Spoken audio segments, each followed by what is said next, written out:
everybody. Thank you so much for coming to watch my video about the new moon in Sagittarius. My name is Alejandra. This is Wildflowers Within on YouTube, and I'm just super grateful that you're here.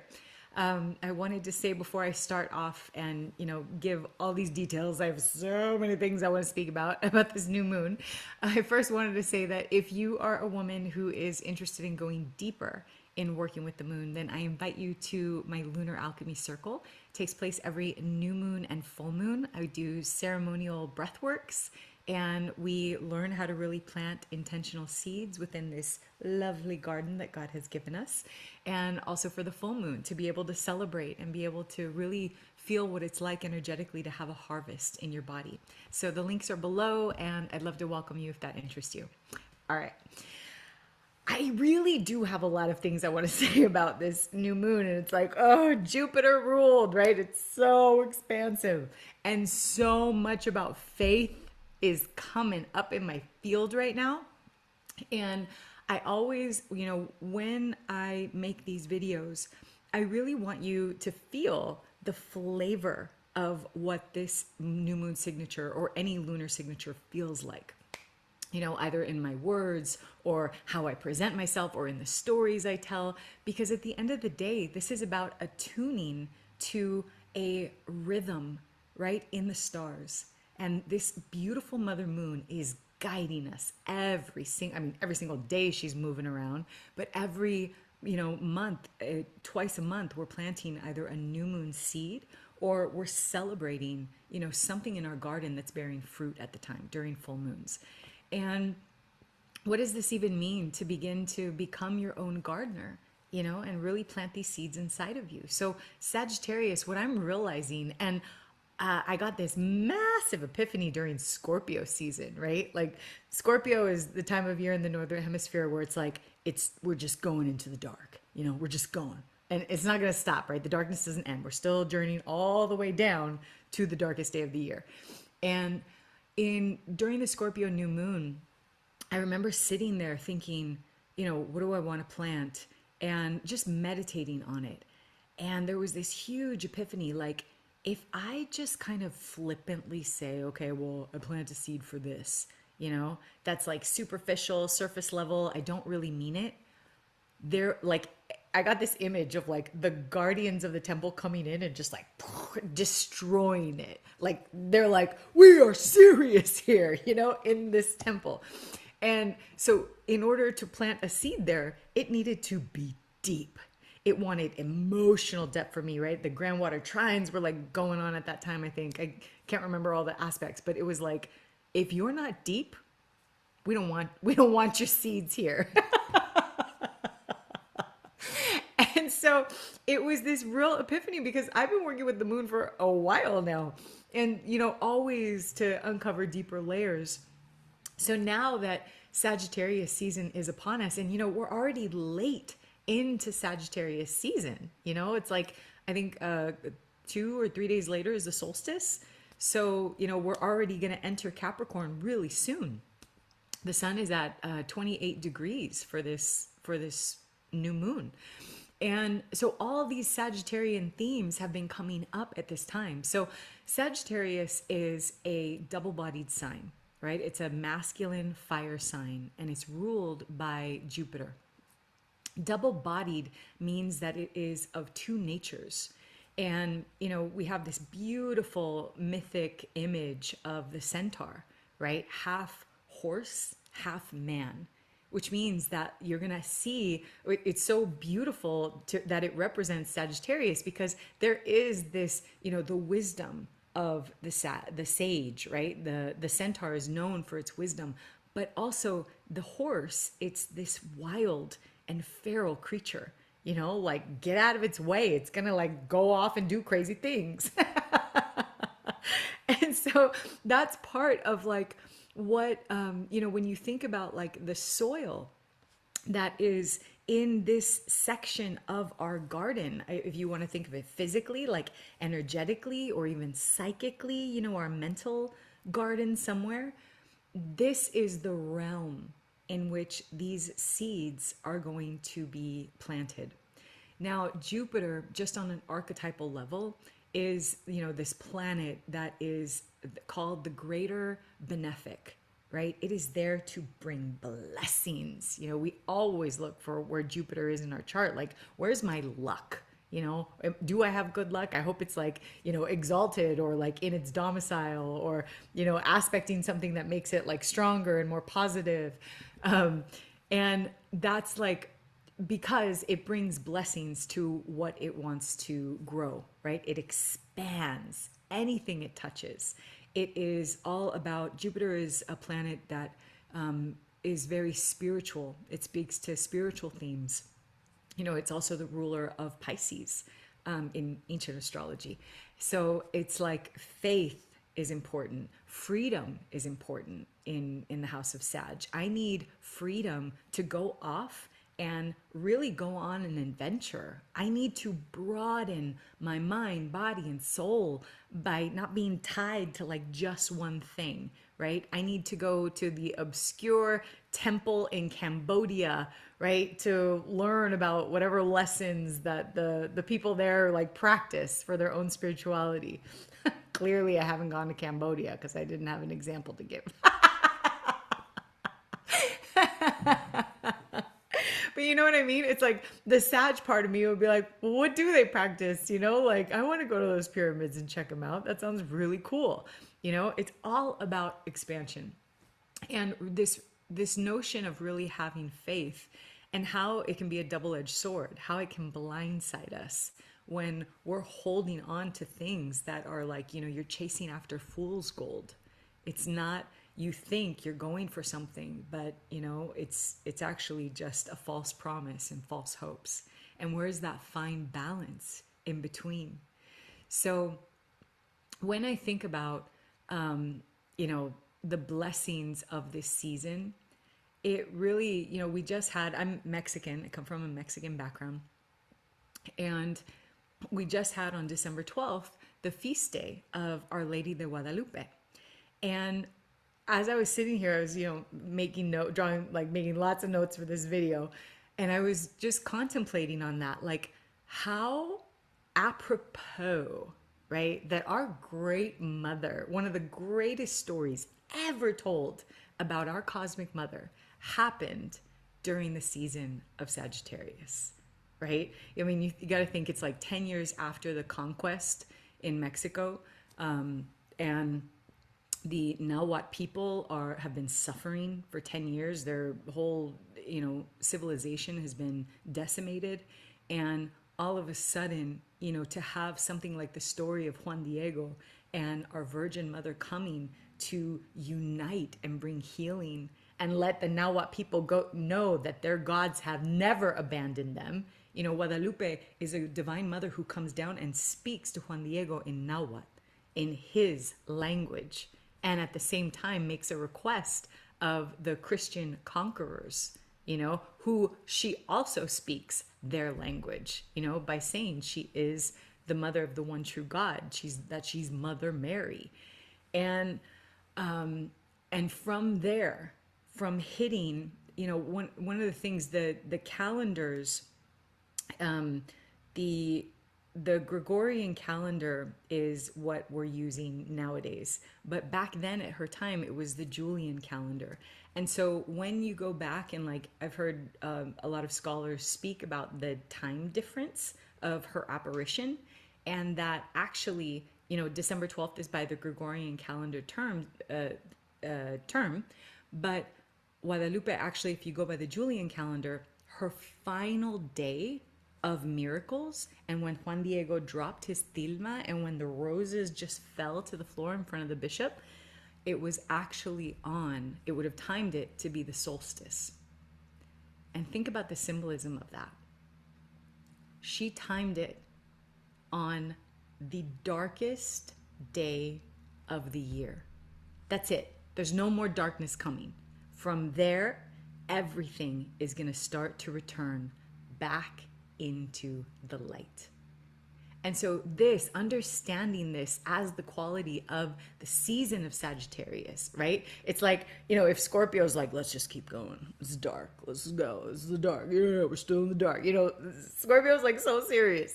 I love you, Scorpios. I'm not like, I'm just making fun. I have a Mercury, I'm Gemini rising, and a Virgo sun. So Mercury makes fun of, the seriousness of Scorpio. But I digress. But the point is, Sag and the spirit of Sag, and really what we see by the miraculous story of Our Lady of Guadalupe is like, dude, the darkness, we're gonna hit it, we're gonna hit rock bottom, and then we're gonna come out of it and the light's gonna return. That's Sagittarius. It's that faith that is needed, that we are actually going to literally hit the dark, like when we can't go anymore, and then we're going to get to come back up into the light. So thinking about that vibration, imagine it as that is the energy and the wisdom that blesses the soil within this temple. So the archetypes, there are characters that we can look at. I usually like to talk about Indiana Jones as like classic Sag. You've got like the hot professor who's like super wise and has like artifacts from all over the world. And he's just, I love Indiana Jones. Sag is my 7th house of like marriage and partnership. And I'm just like, yes, speak to me more. Let's go on adventures. I'm down. I'm so down. And but for this particular lunation, I actually wanted to change the character up because I thought, this could be a good kind of, not that you need to replicate this in any way, shape, or form, but by hearing the character and this archetype that this I wanted to say person, but it's a cartoon, embodies, is going to be something for you. Something to sit within your soul and then figure out, what's your great quest at this time? And where are these lofty ideals and how can they be grounded, And I came up with the character of Moana from Disney. Dude, Moana is like, I haven't seen the video in a really long time, so please forgive me if I don't know all like the details perfectly. Again, Mercury is in Sagittarius right now. I will summarize. Thank you very much. But essentially, Moana is this brave, like she's this Polynesian girl. She's adorable, right? And she grows up hearing stories of this magical, I don't know if it's a medallion, but it's something, it's the heart of Te Fiti, and how the goddess Te Fiti, and how her heart was stolen from her by this demigod named Maui.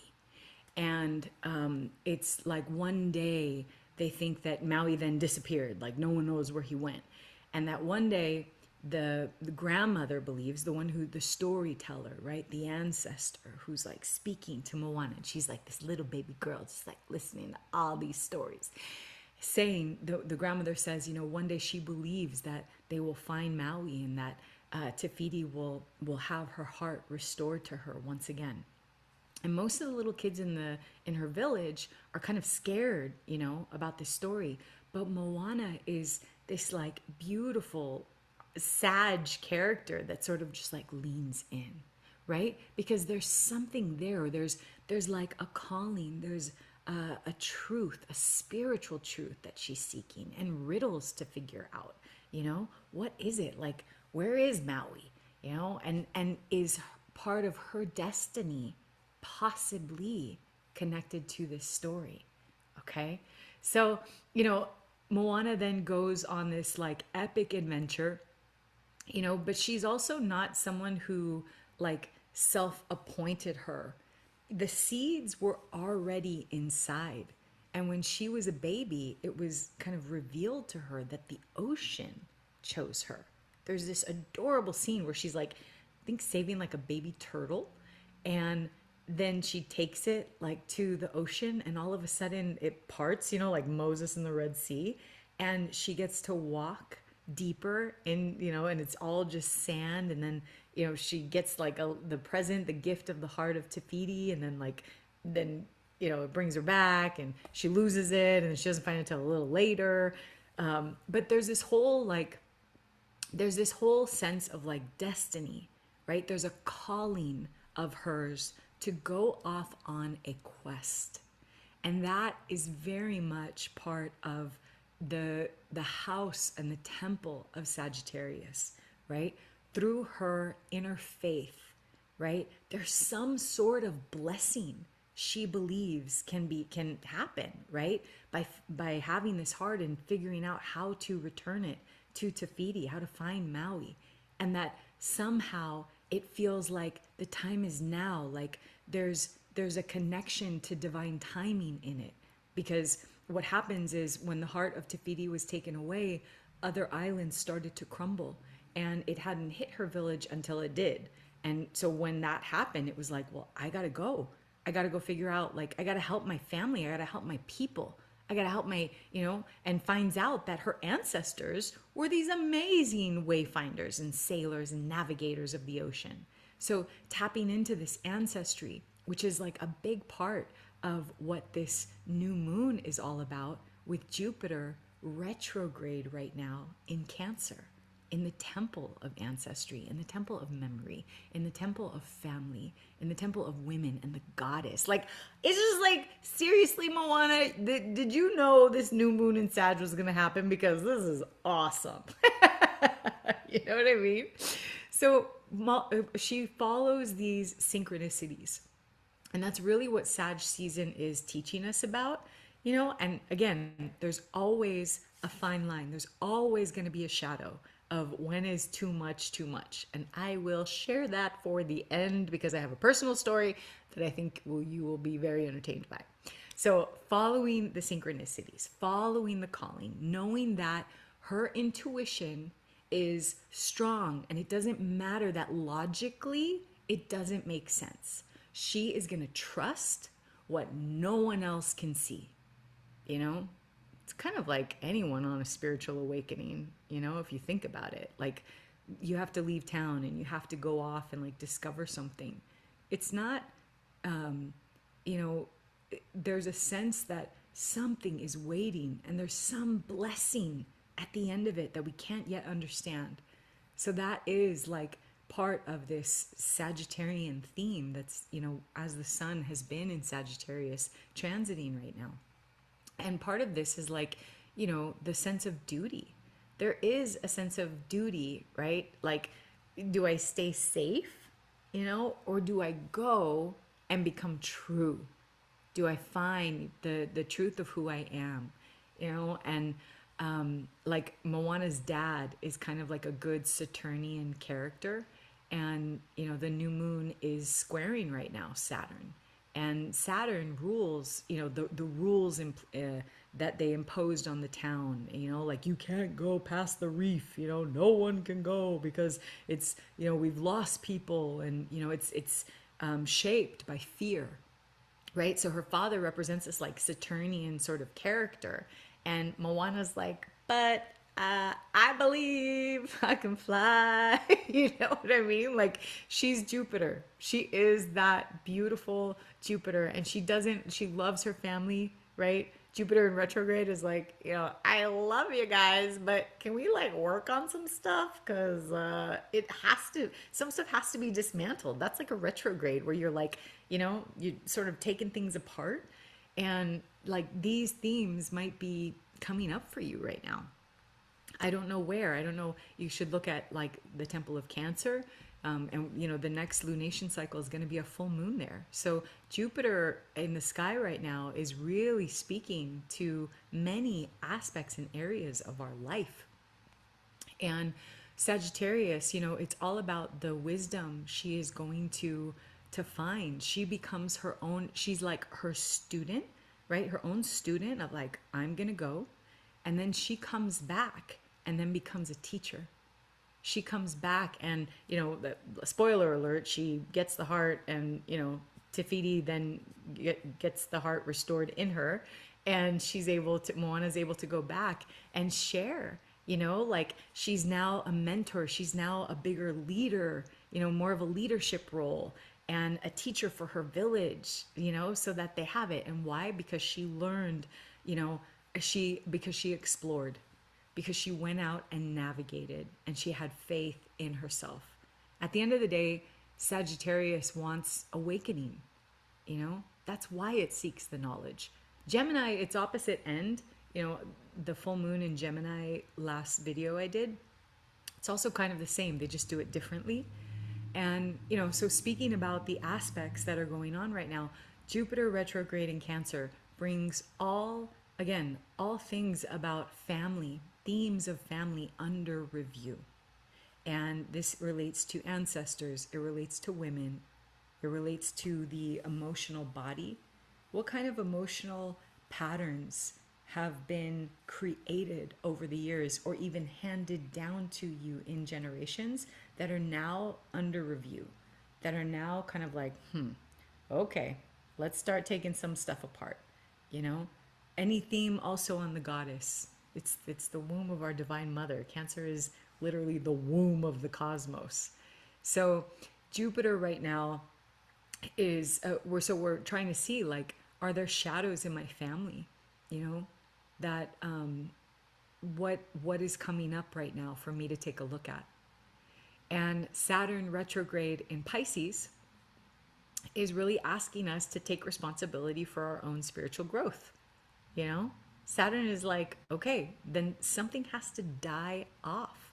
This new moon is speaking to it from the house of Sagittarius and speaking to Pisces. And this is the last time that, Saturn is going to be in Pisces for a while, just like Neptune, and how, like, are we taking responsibility right now for our spiritual growth? Are we seeing things that we can no longer continue with? Are we coming to a greater sense of grounded spiritual maturity that can help infuse whatever it is we are going to plant for this new moon seed? Neptune has also gone direct, and Neptune Neptune is such a trippy planet. I mean, Uranus is pretty trippy in the fact that it's like on its side spinning, but Neptune is like, you can never really catch it. Neptune is that dream state, or like, I used to live in Humboldt for a while, and, it was right on the ocean in this redwood forest with like fog, even August, they called it Fogust, it's like so much fog. Like, I know there's trees and I know there's an ocean there, but I can't really see things really well right now. So that's Neptune, and it's been retrograde for the last time in our lifetime, and now it's direct, and it's going to start a brand new cycle as it goes into Aries. So Neptune direct, hopefully you now have maybe a little more clarity or some sense of closure on some of the dreams that you aspire to, or different spiritual matters. I wanted to say, like, it's okay to sometimes disillusionment can happen, Saturn and Neptune, where there's like, Saturn can be sometimes sad. There's like a sadness of Saturn in Pisces. And I wanted to just hold space, like, if some stuff is dying off, and the longing or the romanticism of what could have been, just holding space for that, and it's okay. And then I just wanted to share, a personal story that I thought was like, wow, how did I never think about this before? And it had to do with a dream that I had years ago. So over the Guadalupe holiday, 12/12 holiday, I went and I found out that this amazing woman, a woman I look up to and whose book I read when I was spiritually like opening and breaking open in Brazil. Her book sort of like was recommended and fell onto my lap, and it's called Left to Tell, and it's the story of a woman. Her name is Immaculée Ilibagiza, and it is her story of how she survived the Rwandan. On the title, it says they call it a Holocaust. Some people say genocide, but I think you could pretty much call it a Holocaust. In 1994, within the span of 100 days, over 1 million people died in a brutal civil war in this country. I read a statistic that said at the height of the killing, they estimated about 8,000 people a day were being murdered. And not through weapons of mass destruction, okay? Not from drones or airstrikes or tanks, but literally people with machetes and just hunting one another. It was awful, awful.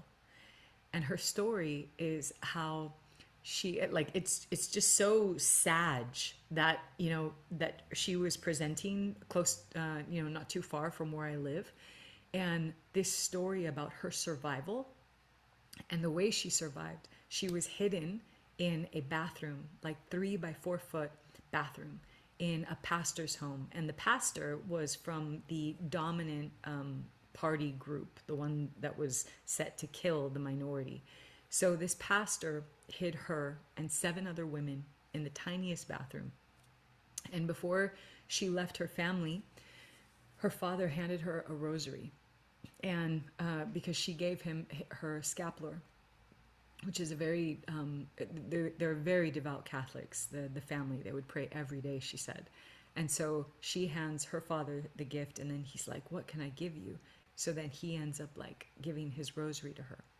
She prays that rosary every single day, hours and hours a day. And she asked the pastor who was hiding her also to give her a Bible. Now, mind you, none of these women could talk to one another while they were in the bathroom for fear of being heard. The pastor wasn't even able to trust his own children with the information that they were hiding, because he was afraid that it was just like this bloodbath. Everybody was crazed. And all this propaganda just spewing hatred, saying like, kill the cockroaches, and chants, kill them all. And, from babies to grandparents. And her faith is what saved her. Her faith of praying the rosary every single day and then meditating on different Bible scripture. She would have these profound dreams. At one point, Jesus came to her in a dream and said, when you get out of here, all of your family will be dead. Everyone you know will be gone, but I will always be with you. Imagine that. And then to be in the bathroom and hear this chants and the screams, to have people search the house multiple times, miraculously. She would get visions. She would get visions in her prayer of like, move the wardrobe closet in front of the door. Because for whatever reason, like, she was like, I believe it's a sign from God. Move this in front of the door, and that will save us. That will protect us. The enemies will not know that we are hiding there. And so the pastor was like, you're crazy, but okay. And he listened to her, and that's what ultimately saved her. So she also has cultivated a deep relationship with Mother Mary. And so I went down to San Diego, and I was, for 2 days, I'm sitting in this church and I'm just watching her talk, and I'm like, what a woman. There's like those movies where like, it's because she's got on a good dress and a nice body and she's gorgeous, and I don't know what movie it is, but I distinctly hear the dude's voice and he's like, what a woman. I feel like I did the same thing, but it was like her connection to God, her like by virtues that she has embodied through devout prayer. It was like, what a woman. I just like, Wow. Immaculée Ilabegiza. Wow. Dear sister, you know? And she's so grounded. She's so grounded. So she was telling us stories about how the Virgin Mary appeared in a place in Rwanda. She does pilgrimages to go there. And immediately I'm like, I'm gonna go to Rwanda. I don't know when, but I feel called. So like it's funny as Sag season is happening in these like big lofty like pilgrimages, spiritual journeys to far off places, are coming up in my field. And I pay attention to that. I pay attention to the synchronicity because I feel it deeply. She also goes to Medjugorje, to Bosnia, and I also feel called to go there too. That's actually where the seeds of my own rosaries come from. I have that, and she, like, praying the rosary every day, that's what I do. Like, this is part of my spiritual practice. I have consecrated, the making of rosaries on behalf of La Virgen de Guadalupe, and I pray to her every day. And so I just feel very connected to this woman. But the part I wanted to say about, relating it to Neptune going direct, at one point, when she's giving all these visions, saying, I took it as a sign, and I knew this to be, the voice of God. I'm telling you. I have deep faith in believing in signs, but I also don't know how to turn it off and pay attention to reality. There was a dream that I had a long time ago, and I thought it was, I thought it was sending me certain messages. And the dream started with a magician, and it was like, the magician was doing like some sort of trick, like I don't even know what kind of prop he had, and it was me sitting on a stool, and there were like 1, 2, 3 other people, one on my left and 2 more on my right. And we would laugh, like, okay, like we're being entertained, right? Then all of a sudden, the magician comes and brings out a hose and starts spraying us with like nasty brown caca water. And I'm like, ah! Like Princess and the Pea, like, my sweater. And everybody else starts laughing. And so I finally just surrendered to it. And I'm like, okay, fine. Put the caca water on me. It's fine. No problem. And my sweater was pink. When that's finished, I look down, and somehow all of the water had evaporated, and it had left this like sparkly gold writing on my shirt. And I couldn't read it. And I looked up, and then all of a sudden a woman comes and she read me the message. And there was very clear indication of like something I should look for in the future that will be my sign, and how I will be so pleased about something. And I woke up and I was like, oh my God, that was from La Virgen de Guadalupe.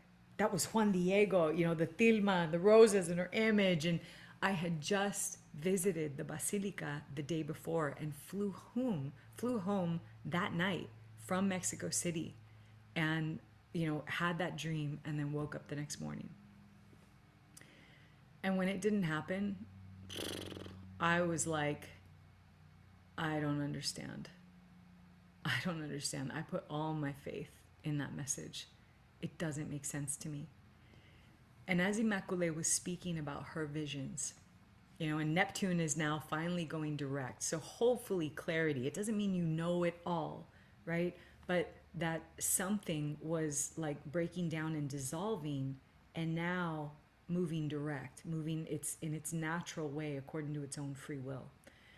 And I started to sit there thinking about, would Guadalupe send me a message that began with an archetype of the trickster? It was like a magician, right? Trickster energy.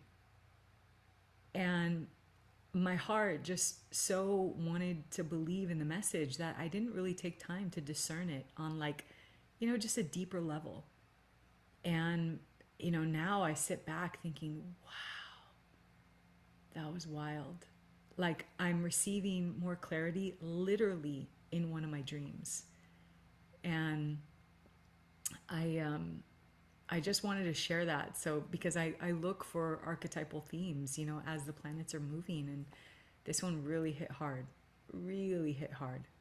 So, this new moon in Sag, how can you treat this like, a seed of faith? And if something really is not where you'd like it to be at the moment, because we still are entering the darker half of the year. We're still in the darker half of the year. Can you treat this new moon seed like, in just a little bit of time, Guadalupe's moment and her promise is going to come?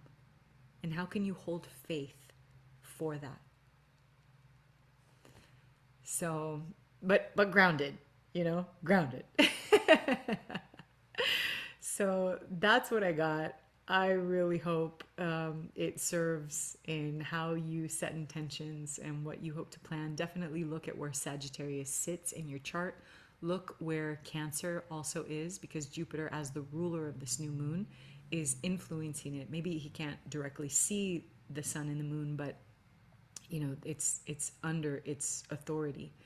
And the next lunation is going to be a full moon in Cancer. So Jupiter again is going to be part of it and activating his energy and presence. So I hope that all sounds good. Again, if you'd like to come have breathworks with me on new moons and full moons, the links are on the bottom. And I love you very much. Thanks so much for coming. Take